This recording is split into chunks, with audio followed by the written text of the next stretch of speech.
तो present perfect continuous की पहचान क्या होती है?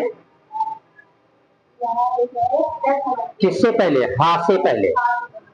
अगर अक्षर हा से पहले रहा रही रहे है तो इसका मतलब वो क्या है? Present perfect continuous.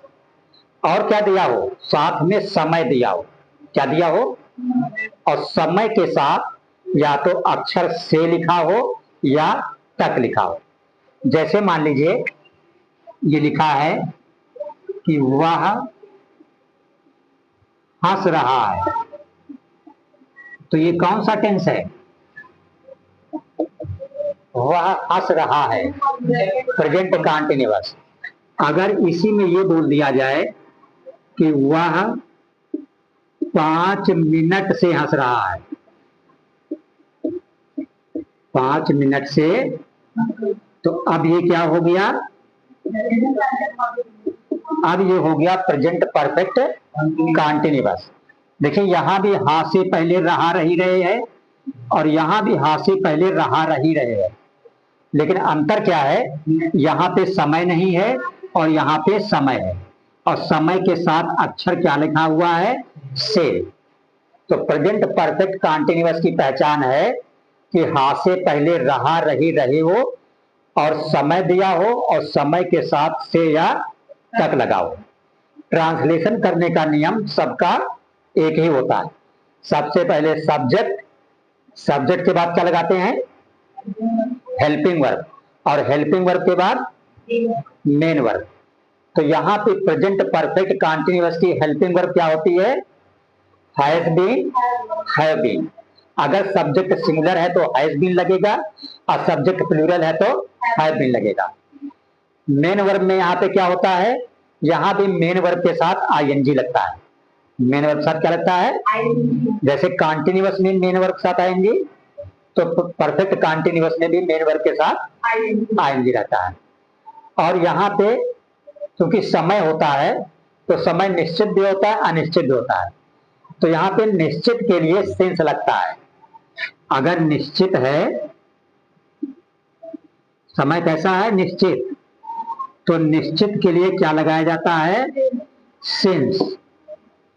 और अगर अनिश्चित है तो अनिश्चित के लिए क्या लगता है? For, FOR। सिर्फ इतना हम ध्यान रखेंगे। देखिए माइंड में कैसे सेट करते हैं। जैसे अनिश्चित में फॉर लगता है, FOR, तो आपने पढ़ा है एक फॉर होता है FAR, FA। इस फार का मतलब दूर, इस फार का मतलब क्या है? तो जो अनिश्चित है वो दूर है कि पास है? कोई भी चीज अगर अनिश्चित है तो वो हमारे दूर है कि पास है? अरे अगर अनिश्चित है तो दूर है। कोई भी चीज अनिश्चित है तो कहाँ है? दूर। तो ये आपने माइंड में सेट कर लेते हैं कि अनिश्चित में फार लगता है। कहां से सेट करते हैं कि अनिश्चित जो है वो दूर है और दूर का मतलब FA फार होता है, तो यहाँ पे फार लगेगा, बट FA फार नहीं, यहाँ पे FO फॉर लगेगा। ठीक है? क्या लिखा है पहला वाक्य? मैं 1 घंटे से अखबार पढ़ रहा हूं। तो देखिए हाँ के पहले रहा रही रहे, कंटीन्यूअस, लेकिन समय है और समय के साथ अक्षर से है, तो ये हो गया प्रेजेंट परफेक्ट कंटीन्यूअस। तो सबसे पहले सब्जेक्ट, सब्जेक्ट इसमें क्या है? मैं, तो आई। सब्जेक्ट के बाद क्या लगता है? Helping verb. तो प्रेजेंट परफेक्ट कंटीन्यूअस की हेल्पिंग वर्ब क्या होती है? Has been, have been. तो आई के साथ हैज बीन लगेगा कि हैव बीन? हैव बीन, क्योंकि आई को प्लूरल मान के चला जाता है। तो आई सब्जेक्ट हो गया, have been helping verb. Main verb क्या है इसमें? हाँ, पढ़ना। हिंदी वाक्य में जो सबसे लास्ट में होता है वो मेन वर्ब होता है। तो रीड मीन्स पढ़ना, तो मेन वर्ब में क्या लग जाता है? ING। जब भी परफेक्ट कंटीन्यूअस हो तो मेन वर्ब में क्या बढ़ा देते हैं? ING। I have been reading, मैं पढ़ रहा हूं। कब से पढ़ रहा हूं? 1 घंटे से। ठीक है? तो जो घंटा होता है या मिनट होता है ये निश्चित होता है कि अनिश्चित होता है? ये अनिश्चित होता है, ध्यान रखिएगा। घंटा हो या मिनट हो, क्या होता है? अनिश्चित। घंटा हो या मिनट हो, ये क्या होता है? अनिश्चित। और अनिश्चित में क्या लगता है? फॉर।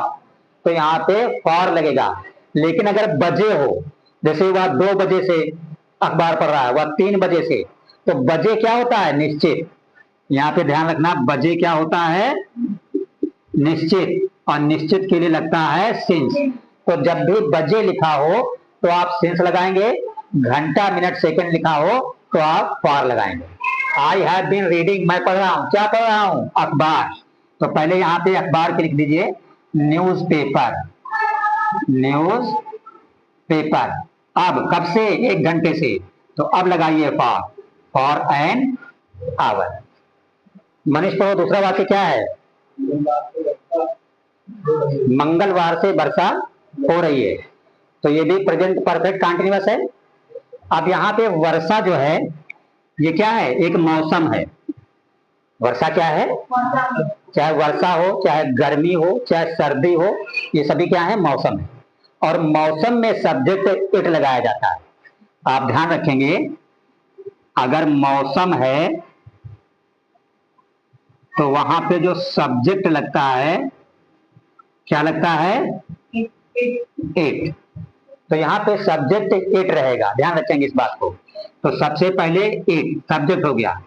अब हेल्पिंग वर्ब, हैज बीन के हैव बीन, क्या लगाएं? हाँ, क्या लगाएं? इट के साथ हैज बीन की have been? Has been. It कोई प्लूरल थोड़ी है, तो इट के साथ हैज बीन। मेन वर्ब क्या है? मेन वर्ब क्या है? वर्षा। हिंदी वाक्य में जो सबसे लास्ट में दिखता है वो मेन वर्ब होता है। तो वर्षा को क्या कहते हैं इंग्लिश में? रेन। तो रेन से हो जाएगा रेनिंग। अब क्या बचा? मंगलवार से, समय। मंगलवार से, ये दिन है, तो ये निश्चित होता है कि अनिश्चित होता है? हाँ, ध्यान रखना, कोई भी अगर दिन है, क्या है? तो वो निश्चित माना जाता है।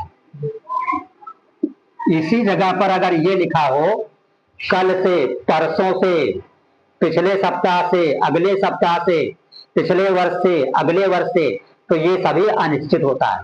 क्या होता है? अनिश्चित। लेकिन अगर सन का नाम लिखा है 2005 से, 2015 से, 2020 से, तो ये क्या है? निश्चित है। समझ गए? तो दिन का नाम है तो ये निश्चित है, और निश्चित के लगाते हैं सिंस। क्या लगाते हैं? और मंगल, ट्यूसडे। तो आपका पूरा वाक्य बना it has been raining since Tuesday. मंगलवार से वर्षा हो रही है। तीसरा वाक्य पढ़ो अब्दुल्ला, क्या लिखा है? बच्चा सुबह से नहीं रो रहा है। तो ये भी प्रेजेंट परफेक्ट कंटीन्यूअस है। तो इसमें सब्जेक्ट क्या है? बच्चा, चाइल्ड। सब्जेक्ट के बाद क्या लगता है? Helping verb. तो हेल्पिंग वर्ब यहाँ पे हैज बीन आएगा कि हैव बीन? हैज बीन, क्योंकि बच्चा सिंगुलर है ना, एक वचन के साथ हैज बीन। लेकिन इस वाक्य में नहीं है, नॉट। तो जो नॉट वैसे लगता है वो लगता है हेल्पिंग वर्ब के बाद। कहाँ लगता है? लेकिन हैज बीन में हैज और बीन 2 शब्द हैं।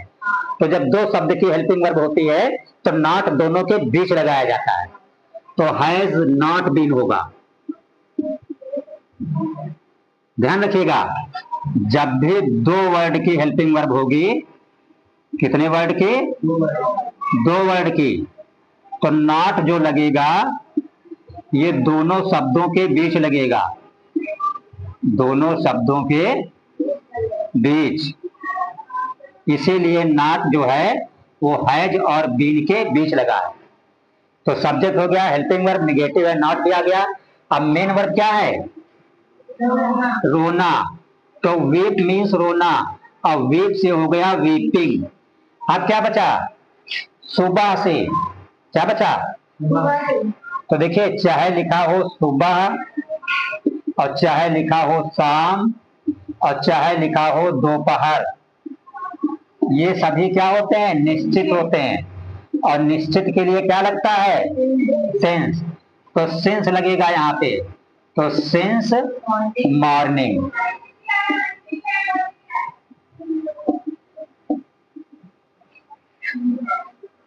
तुम पढ़ो कि चौथा क्वेश्चन क्या लिखा है? हाँ, क्या राजू 2 वर्ष से तुम्हारी सहायता कर रहा है? तो ये भी प्रेजेंट परफेक्ट कंटीन्यूअस है, बट क्या लगा है? तो ये इंट्रागेटिव है। क्या है? तो इंट्रागेटिव में सबसे पहले क्या लगता है? सब्जेक्ट सबसे पहले। सॉरी, गलत है क्वेश्चन। इंट्रोगेटिव में सबसे पहले क्या लगता है? हेल्पिंग वर्ब लगता है। और हेल्पिंग वर्ब लगाते हैं सब्जेक्ट को देखकर। जैसे सब्जेक्ट यहाँ पर क्या है? राजू। तो राजू सिंगुलर है कि प्लूरल? तो सिंगुलर का मतलब हेल्पिंग वर्ब क्या आएगा? Has been. तो हेल्पिंग वर्ब पहले आता है तो हैज बीन होना चाहिए। क्या होना चाहिए? लेकिन हैज बीन पूरा बाहर नहीं आएगा। यहां भी वही नियम, जब 2 शब्दों की हेल्पिंग वर्ब होती है तो एक शब्द पहले और एक सब्जेक्ट के बाद में। तो हैज लगेगा, फिर राजू, और राजू के बाद बीन गया है। ठीक है ना? हैज बीन राजू नहीं, हैज राजू बीन।